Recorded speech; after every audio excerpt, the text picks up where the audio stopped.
তারা প্রস্তাব করেছে বিদ্যুতের দাম বাড়াতে হবে। তার আগে তারা জ্বালানির দাম বাড়িয়েছে। এই কুইক রেন্টাল বন্ধ করে দেওয়ার মধ্য দিয়েও কিন্তু বিদ্যুতের যে ভর্তুকি আছে সেই ভর্তুকি আমরা বাদ দিতে পারবো। এই সরকার কিন্তু সেই পথে যায়নি। আমরা লড়াইটা করতে হবে এই সরকারের বিরুদ্ধে। পুরো ৮০ দশকে ৯০ দশকে আমরা তো এই যে গণতন্ত্রী পার্টির নেতারা যারা আপনারা আছেন, আমরা সিপিবি বা এখানে জামান ভাই, মান্না ভাই, আমরা সবাই, সাইফুল ভাই, সবাই আমরা ১৫ দলীয় জোটের মধ্যে ছিলাম। পরে এটা ভাগে ৫ দল ছিল, ৮ দল ৫ দল। কিন্তু আমাদের লক্ষ্যই ছিল হচ্ছে এই যে ক্ষমতাসীন যে দল, জাতীয় পার্টি, তাকে পরাজিত করা। কিন্তু এই সময়টা হচ্ছে একটা অভিনব সময়, যখন আপনি সরকার বিরোধী দলের বিরুদ্ধে লড়াই করতে হবে আপনাকে।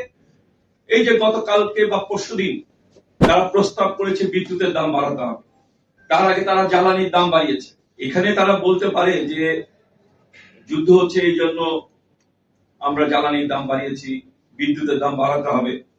কিন্তু আমাদের দেশের এই বিশেষজ্ঞরা বলেছেন, যারা দীর্ঘদিন ধরে আমরা এই জাতীয় সম্পদ রক্ষার জন্য লড়াই করি, তারা সবাই জানি যে আমাদের বিদ্যুৎ উৎপাদন করতে 40% বেশি বাড়তি খরচ হয়। সেই বাড়তি খরচ কমিয়ে দিয়ে কিন্তু ভর্তুকি কমানো যায়। আবার এই সরকার দেখেন শ্রেণী স্বার্থটা কত বড় স্বার্থ। আওয়ামী লীগ করেছিল কুইক রেন্টাল। কুইক রেন্টালকে ভাড়া দিতে গিয়ে আমরা লক্ষ লক্ষ কোটি টাকা আমরা তাদেরকে ভাড়া দিচ্ছি। এটা আমাদের ভর্তুকি। এই কুইক রেন্টাল বন্ধ করে দেওয়ার মধ্য দিয়েও কিন্তু বিদ্যুতের যে ভর্তুকি আছে সেই ভর্তুকি আমরা বাদ দিতে পারবো। এই সরকার কিন্তু সেই পথে যায়নি। না গিয়ে তারা পাইকারি দামে, পাইকারি যে বিদ্যুৎ সেটাতে দাম বাড়িয়েছে, দাম বাড়ানোর প্রস্তাব করেছে। এবং খুচরা যারা আমরা ভোক্তা, প্রতি ইউনিটে ১ টাকা ২০ পয়সা থেকে ১ টাকা ৫০ পয়সা করে হলো আপনার বিদ্যুতের দাম বাড়বে। তখন আমাদের লড়াইটা কার বিরুদ্ধে হবে? আমরা লড়াইটা করতে হবে এই সরকারের বিরুদ্ধে।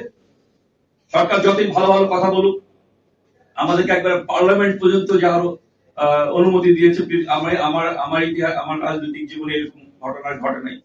এই যে উদারতা, সেটা তো থাকবে না। তাদের যে আক্রমণ, তাদের যে শ্রেণী হিসাবে তারা যে আক্রমণ করবে, সে আক্রমণে আক্রান্ত হবে আমাদের যে মেহনতি মানুষ, শ্রমজীবী মানুষ, ৯৯% মানুষ এখানে আক্রান্ত হবে।